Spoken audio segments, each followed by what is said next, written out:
En la historia de México se denomina porfiriato al periodo de 31 años durante el cual gobernó el país el general Porfirio Díaz en forma intermitente desde 1876, al término del gobierno de Sebastián Lerdo de Tejada, con la pequeña interrupción del presidente Manuel González, quien gobernó de 1880 a 1884, hasta mayo de 1911, en que renunció la presidencia por fuerza de la Revolución Mexicana, encabezada por Francisco I. Madero y los hermanos Flores Magón.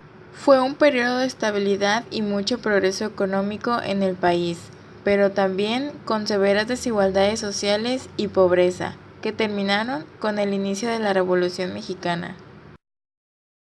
Poder, paz y progreso. La base ideológica más importante del porfiriato fue el positivismo, una corriente filosófica, sociológica e histórica que surge en el siglo XIX. El francés Oudot opuso a la ideología revolucionaria de la libertad sin límite, la idea de una libertad ordenada, de una libertad que sirviera al orden.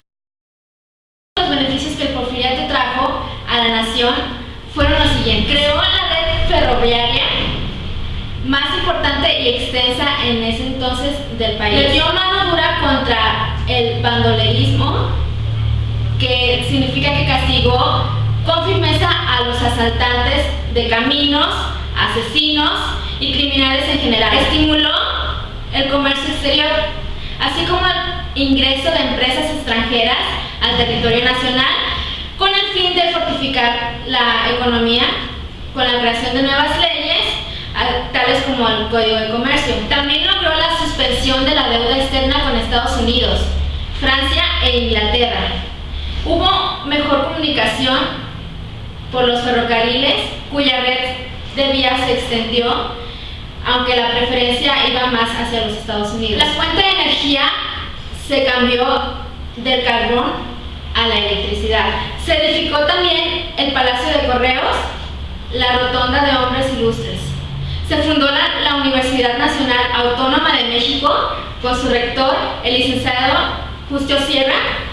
La minería también se benefició, pues se empezaron a explotar minas en Cananea y Cananea Sonora para el cobre, y San Luis Potosí, Monterrey, Zacatecas para la plata y el oro.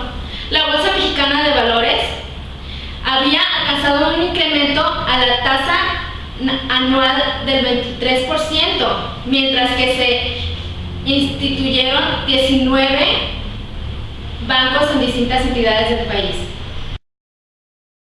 Las inversiones extranjeras fueron constantes y permanentes en México durante el siglo XIX, constituyeron una buena estrategia para conseguir capital. Durante el porfiriato, debido a las condiciones propias para la inversión y dadas las facilidades que trató de dar la política del gobierno con respecto a las inversiones extranjeras, estas alcanzaron un volumen cuantioso en nuestra economía. ¿Qué fue lo que implementó Díaz para generar la inversión extranjera? Dio facilitadores de las empresas extranjeras. Para establecer en México, estableció la libertad de mercado.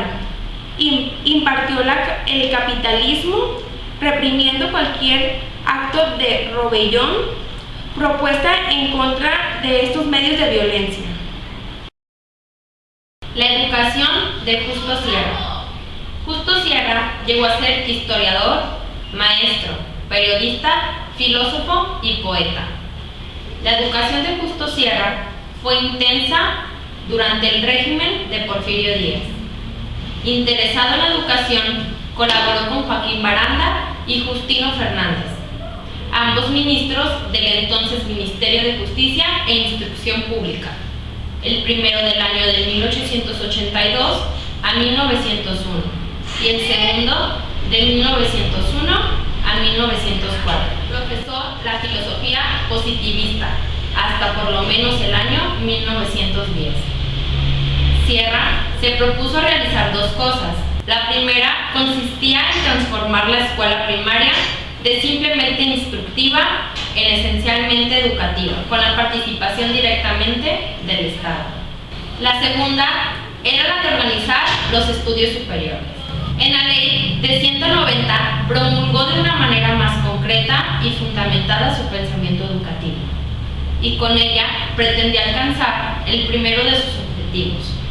La idea era que la educación oficial sería esencialmente educativa. Justo Sierra buscaba principalmente desarrollar en los educandos el amor hacia su patria, a sus instituciones y contribuir con el progreso del país. A 7 los años de escolaridad, es decir, 5 para la educación primaria elemental y 2 de educación primaria superior.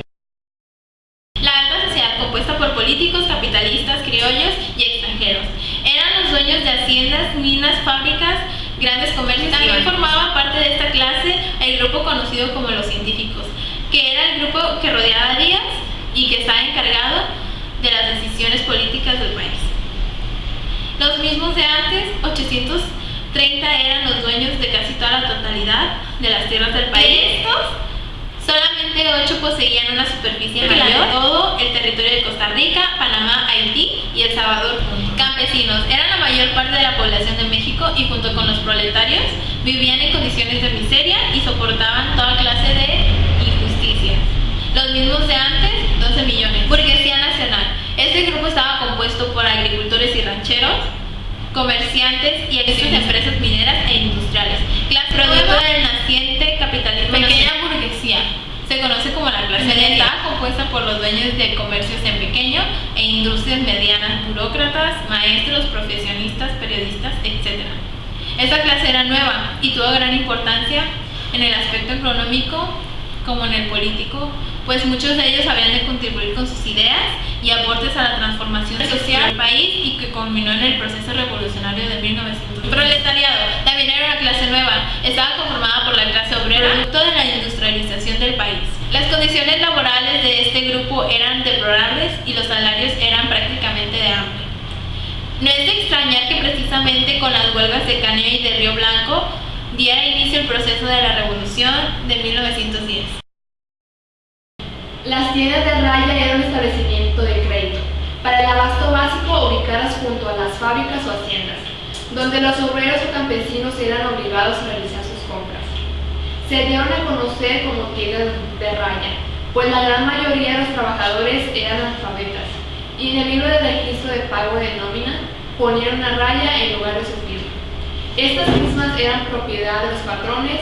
El pago de los trabajadores se hacía mediante vales, que solo podían cambiarse en las tiendas de raya de los patrones. Por lo tanto, el trabajador recibía salarios muy bajos, y si no le alcanzaba para pagar los productos, se veía obligado a comprar a crédito, con un interés muy alto, y si se adquiría una deuda que si en vida no se pagaba, era heredada a sus descendientes o a otros familiares.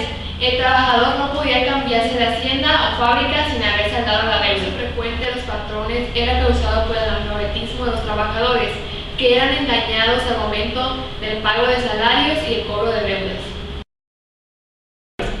Les quitaron las tierras a los indígenas y al clero para hacerlas producir, vendiéndoles a los mejores postores y suprimiendo el poder de los bienes de la iglesia. Estos impulsaron al latifundismo y miles de indígenas se quedaron sin tierras y estos fueron la causa de la revolución de 1910. El Plan de la Noria fue un movimiento político-militar dirigido por el general Porfirio Díaz en 1871 para impedir que Benito Juárez contendiera para una nueva reelección, lo que en la opinión del general Porfirio Díaz violaba la letra y el espíritu de la Constitución de 1857. Este plan fue lanzado el 8 de noviembre de 1871. Después surgieron 2 huelgas. Una de ellas es la huelga cananea. Fue una huelga laboral en la mina de cobre Cananea, en la ciudad de Sonora. Esta huelga empezó el 1 de junio de 1906 y se dio por la explotación y la miseria que vivían los obreros, la injusticia y la desigualdad entre los trabajadores mexicanos y extranjeros. La segunda huelga fue la del Río Blanco, que fue una rebelión obrera en la fábrica de tejidos en el Río Blanco en Veracruz, el 6 y 7 de enero de 1907. Es considerada como un proceso precursor de la Revolución de 1910. A Porfirio Díaz, de niño, lo apodaban el Chato.